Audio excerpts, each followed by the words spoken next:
অবসরপ্রাপ্ত শ্রমিকদের পাওনা মেটানোর দাবি নিয়ে বুধবার যৌথ আন্দোলন হলো উত্তরবঙ্গ রাষ্ট্রীয় পরিবহন নিগমে।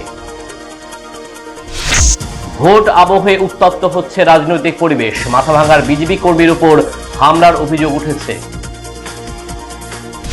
কোচবিহার উচ্চ বালিকা বিদ্যালয়ের গর্বের 75 বছরের সমাপ্তির অনুষ্ঠান হলো সোমবার। এই উপলক্ষে হয় উৎসব স্মারক স্মরণিকা প্রকাশ। ভোটার তালিকায় নাম বাদ যাওয়ার ঘটনায় ক্ষোভ এসে পড়ল টাকাগাছ রাজারহাট গ্রাম পঞ্চায়েত এলাকায়। বিএলওদের ঘিরে হলো বিক্ষোভ। এবার এসআইআর ইস্যুতে গণজমায়েত করে প্রতিবাদ মিছিল সংগঠিত করল ভোটাধিকার রক্ষা মঞ্চ। বুধবার কোচবিহার জেলা শাসকের দপ্তরের সামনে হলো এই বিক্ষোভ আন্দোলন। ফুল ফাইটের আবহে তৃণমূলের সেকেন্ড ইন কমান্ডের কোচবিহার জেলা সফর। বুধবার শীতলকুচি বিধানসভায় হলো সভা।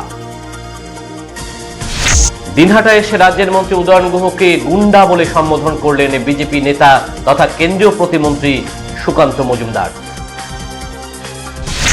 নির্বাচন কমিশনের নির্ঘণ্ট অনুযায়ী মনোনয়নপত্র পেশ করলেন তুফানগঞ্জ বিধানসভা কেন্দ্রের পদ্ম প্রার্থী মালতী রাভা রায়। আগামী 6 এপ্রিল পর্যন্ত চলবে মনোনয়নপত্র জমা দেবার কাজ।